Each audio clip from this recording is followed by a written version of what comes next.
We're landing in Hamamatsu, a city on the Pacific coast of Japan. A place most people haven't heard of. But that's okay. Forget Tokyo, forget Kyoto, at least for now. Join me as we explore the top 10 must-visit spots in the vibrant city of Hamamatsu, Japan. This ain't your usual tourist trap, folks. We're talking about a city with a pulse, a rhythm all its own. So buckle up, get your walking shoes on, and prepare yourselves for a journey into the heart of Japan. Let's go. First stop, Hamamatsu Castle. Now, I know what you're thinking. Another castle? But trust me on this one. This ain't your Disney castle. Built in the 16th century, it's seen its share of battles, samurai and shoguns. You walk through the stone gates and you're transported back in time.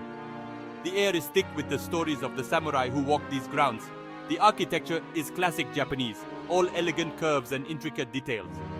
From the top of the castle, you can see the entire city of Hamamatsu spread out before you.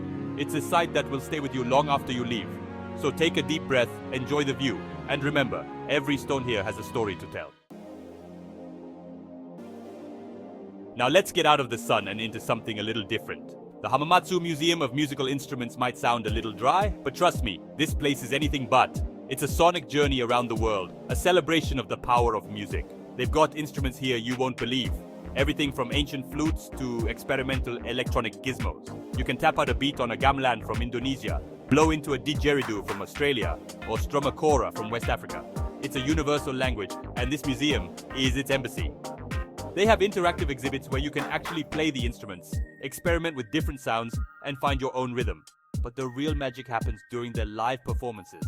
They have musicians from all over the world playing traditional and contemporary music. The Hamamatsu Museum of Musical Instruments will open your ears and your mind to the power of music.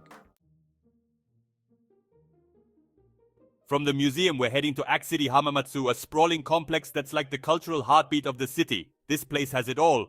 Concert halls, theaters, art galleries, you name it. Tonight, we're catching a show at the main concert hall. This place is a masterpiece of modern architecture. All soaring ceilings and perfect acoustics. The lights dim, the crowd hushes, and then magic. The music washes over you, filling every corner of the hall. You're connected to the musicians, to the people around you, to something bigger than yourself. They have everything from traditional Japanese theater to cutting-edge experimental performances. Act City is a place where you can lose yourself in the arts, where you can escape the ordinary and embrace the extraordinary. It's a reminder that life is about more than just existing. It's about experiencing, feeling, and connecting. Okay, enough culture for one day. Let's get out of the city and into nature. Just a short hop from the urban jungle lies Nakatajima Sand Dunes, a little slice of the Sahara Desert right here in Japan. It's a vast expanse of rolling sand dunes that stretch as far as the eye can see. The wind whips across the dunes, creating these constantly shifting patterns and shapes. You can wander for hours, lost in your thoughts, feeling the sand between your toes, the sun on your face. And if you're feeling adventurous, you can rent a sandboard and try your hand at surfing down the dunes. As the sun starts to set, casting long shadows across the dunes, you realize that this place is more than just a desert. It's a place of peace, a place of solitude, a place to reconnect with yourself. So take a deep breath, feel the wind in your hair, and let the Nakatajima Sand Dunes work their magic on you. Alright, I know what you're thinking. A pie factory? Seriously? But hear me out on this one. The Unagi Pie Factory isn't just a factory, it's a damn institution. And the Unagi Pie? It's not your grandma's apple pie, that's for sure. First of all, let's talk about unagi. It's freshwater eel, grilled over charcoal and lacquered with a sweet and savory sauce. It's delicious, man.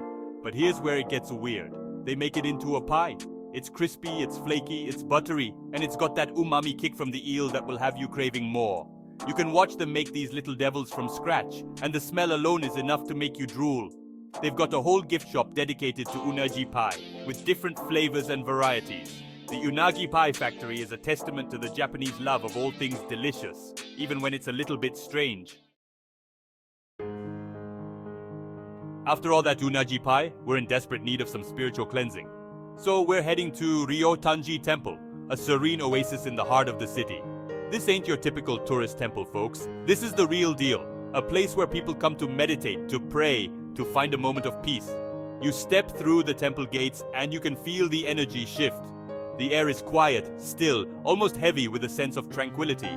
The temple itself is a beautiful example of traditional Japanese architecture with its sweeping roofs, intricate carvings, and peaceful gardens. This is a place to reflect, to recharge, to reconnect with something bigger than yourself. So, take a break from the sensory overload and spend an hour or two at Ryotanji Temple. Alright, enough with the temples and the zen, let's have some fun. Hamanako Garden Park is the perfect place to let loose and embrace your inner child. This sprawling park has something for everyone. Amusement park rides, botanical gardens, a petting zoo, even a goddamn musical fountain show. You can spend the whole day here, wandering through the themed gardens, taking a spin on the Ferris wheel, or just chilling by the lake, watching the swans glide by.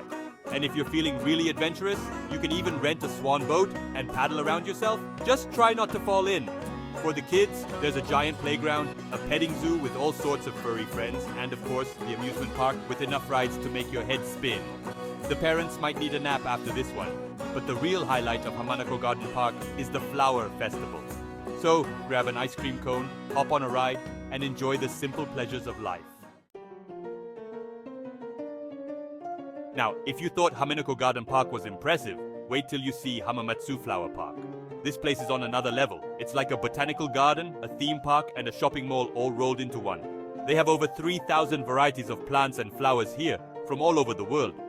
You can wander through bamboo forests, rose gardens, tropical greenhouses. It's like taking a crash course in botany. But Hamamatsu Flower Park is more than just a pretty face.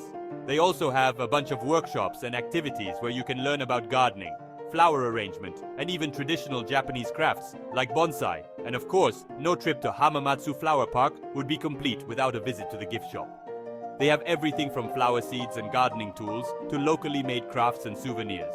So take a deep breath, smell the roses, and let the beauty of Hamamatsu Flower Park wash over you. Alright, let's get real for a minute. We've seen a lot of cool stuff in Hamamatsu, but sometimes you just want to see it all, you know? Get the lay of the land, take in the big picture. And there's no better place to do that than from the Okura Act City Hotel observation deck. This is the tallest building in Hamamatsu, and the view from up here is nothing short of breathtaking. You can see the entire city spread out before you, from the mountains to the sea. On a clear day, you can even see Mount Fuji in the distance. The best time to come up here is right before sunset. The sky turns into this crazy canvas of colors, from fiery oranges to deep purples. They've got a bar up here too, so you can grab a drink, relax, and soak it all in. So if you're looking for a moment of reflection, head up to the Okura Act City Hotel observation deck.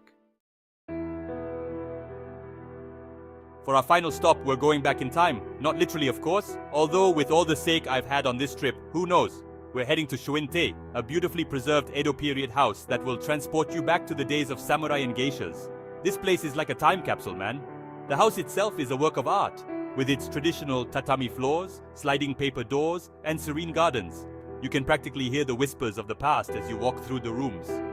They've got all sorts of artifacts and furniture from the Edo period on display, so you can get a real sense of what life was like back then. It's amazing to think that people actually lived here, you know? Went about their daily lives, fell in love, argued, dreamed, just like we do today. They have traditional tea ceremonies, calligraphy demonstrations, even geisha performances. Shuin-tei is a reminder that the past isn't just something we read about in books. It's something that lives on in the places we visit, the stories we tell, and the traditions we keep alive. So, take a step back in time and experience the beauty and history of Shuin-tei. So there you have it, folks. 10 incredible places to experience in Hamamatsu, a city that's often overlooked but definitely not forgotten. We've explored ancient castles, wandered through sand dunes, stuffed our faces with unagi pie, and found zen in unexpected places. We've tasted the flavors, heard the stories, and felt the pulse of this vibrant city. Hamamatsu is a city that stays with you, long after you've left. It's a city that gets under your skin, that makes you question your assumptions, that opens your eyes to new possibilities. From historical sites to breathtaking landscapes, Hamamatsu offers a journey you won't forget. Plan your visit now and experience the beauty of Japan firsthand.